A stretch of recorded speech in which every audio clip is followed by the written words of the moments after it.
ذرا تصور کیجئے آپ ایک ایسے شہر میں کھڑے ہیں جہاں کے گھر اینٹوں سے نہیں بلکہ پہاڑوں کو کاٹ کر بنائے گئے ہیں۔ ہر طرف مضبوط چٹانیں، عظیم الشان محلات، طاقت، دولت اور غرور۔ لوگ سمجھتے ہیں کہ اب انہیں دنیا کی کوئی طاقت ختم نہیں کر سکتی، لیکن پھر صرف ایک چیخ گونجتے ہی اور اگلی صبح پورا شہر لاشوں کا شہر بن چکا تھا۔ آخر ایسا کیا ہوا؟ وہ کون سی غلطی تھی جس نے ایک عظیم تہذیب کو ہمیشہ کے لیے مٹا دیا؟ یہ واقعہ آج سے ہزاروں سال پہلے پیش آیا۔ قوم عاد کی ہلاکت کے بعد اللہ تعالیٰ نے ایک نئی قوم کو زمین میں اقتدار دیا۔ یہ قوم سمود تھی۔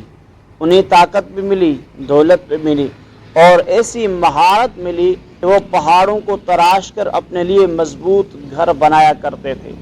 آج بھی ان کے آثار موجود ہیں جو اس قوم کے حیرت انگیز تعمیراتی صلاحیت کی گواہی دیتے ہیں۔ اگر آپ آخر تک ہمارے ساتھ رہے تو آپ جان جائیں گے کہ اللہ تعالیٰ نے اس قوم کے سامنے ایسا معجزہ کیوں ظاہر فرمایا جسے دیکھ کر بھی وہ ایمان نہ لائے، اور آخر وہ کون سی ایک غلطی تھی جس نے ان کی پوری تہذیب کو صفحہ ہستی سے مٹا دیا۔ آئیے وقت کا پہیہ ہزاروں سال پیچھے گھماتے ہیں اور چلتے ہیں قوم سمود کی سرزمین پر۔ السلام علیکم ورحمۃ اللہ وبرکاتہ۔ دوستو، اللہ تعالیٰ نے قوم سمود کی ہدایت کے لیے حضرت صالح علیہ السلام کو مبعوث فرمایا۔ انہوں نے اپنی قوم سے فرمایا، صرف ایک اللہ کی عبادت کرو، اسی کے سامنے جھکو اور ظلم و سرکشی کو چھوڑ دو۔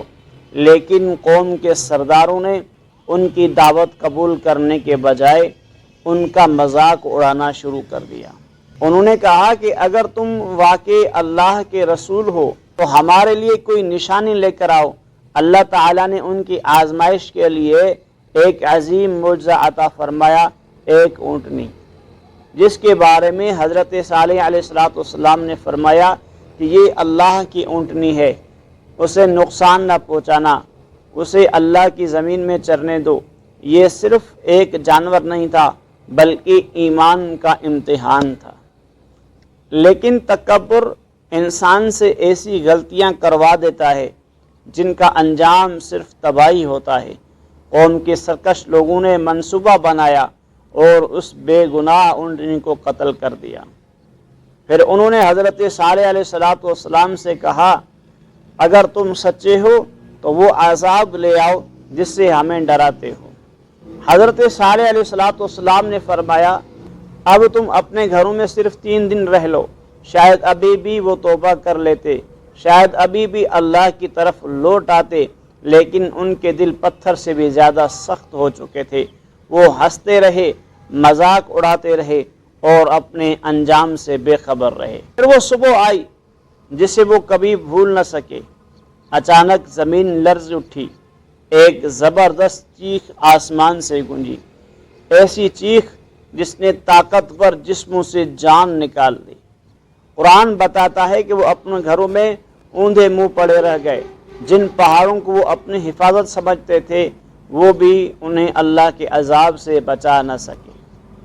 دوستو، آج انسان بھی اپنی ٹیکنالوجی، اپنی عمارتوں، اپنے طاقت اور اپنے علم پر فخر کرتا ہے، لیکن قوم سمود ہمیں یاد دلاتی ہے کہ جب انسان اللہ کے حکم کو ٹھکرا دیتا ہے تو دنیا کی کوئی طاقت اسے اللہ کی پکڑ سے بچا نہیں سکتی۔ آئیے آج ہم اپنے دل سے غرور نکال دیں، اللہ کے ہر حکم کو خوشی سے قبول کریں اور اس سے پہلے کہ بہت دیر ہو جائے اپنے رب کی طرف لوٹ آئیں، کیونکہ کامیاب وہی ہے جو وقت رہتے نصیحت قبول کر لے۔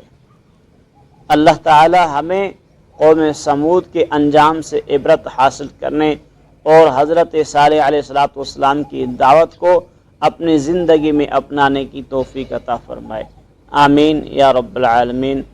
اگر یہ ویڈیو آپ کو پسند آئی ہو تو ویڈیو کو لائک، اور اگر چینل پر نئے ہوں تو چینل کو سبسکرائب کر دیں اور اپنے دوستوں کے ساتھ بھی اس ویڈیو کو شیئر کر دیں۔ ملتے ہیں اگلی ویڈیو میں انشاءاللہ، تب تک اللہ حافظ۔